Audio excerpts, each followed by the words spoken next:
I call on our first witness, Tony Fitzgerald, Lord Mayor of Cork. You're very welcome.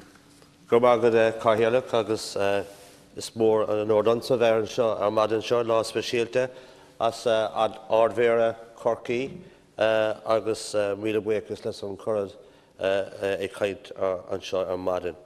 Carhialach, Senator, Seanadori, invited guests, ladies and gentlemen. As Lord Mayor of Cork, I'm deeply honoured and privileged to be here this morning, representing the people of Cork City.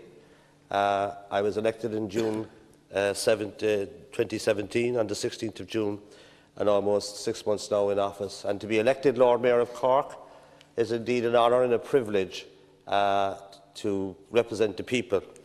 I have with me this morning the chain of office of the Lord Mayor of Cork, created in 1787, 230 years old. The original chain worn by Tomás McCurtain and Terence McSweeney. And I would like to give you all a booklet on the explanation of the chain and the creation of it. And to wear the chain of office with pride is a huge, humble experience. Tomás McCurtain and Terence McSweeney are well known in Cork.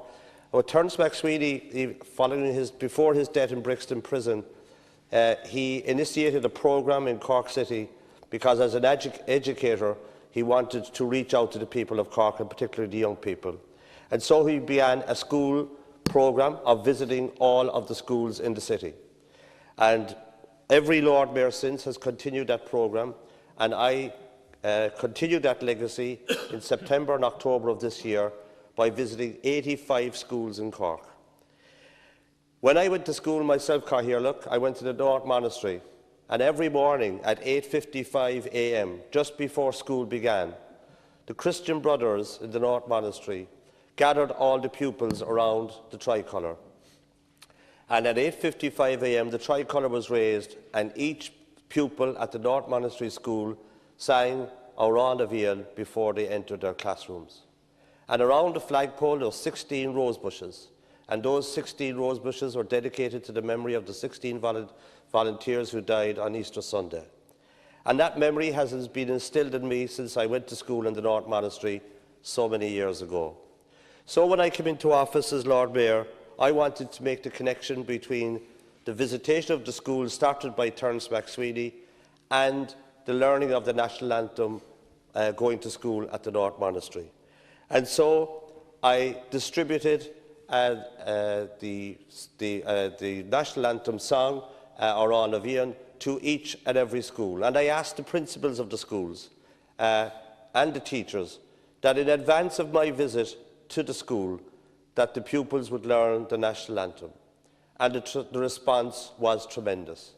And when I arrived at every single school, I was greeted by the pupils at the entrance of the school under the tricolour, and each class and every pupil sang Aurán a Bhíal on my arrival. And I want to thank publicly each of the schools in Cork City for supporting me with this initiative, because I think it is important that today in 2017, and following the commemorations of 1916, that each of us stand to full attention when we're singing Aurán a Bhíal.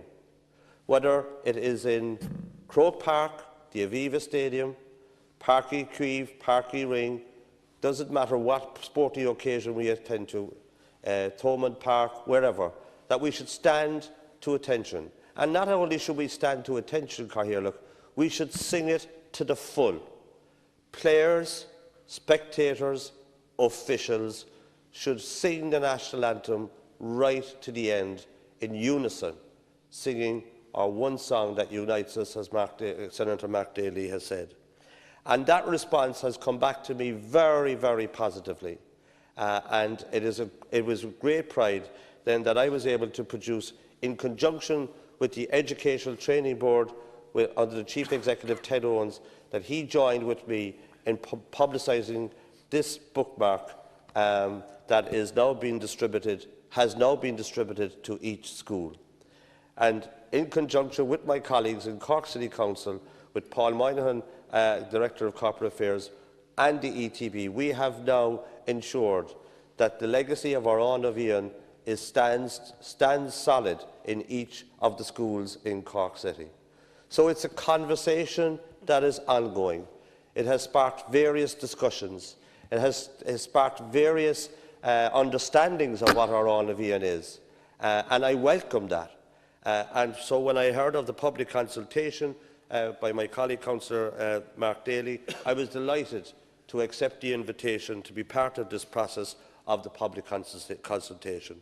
So in my experience, Cathaoirleach, I would recommend that we do not have any changes to our An Bhíonn.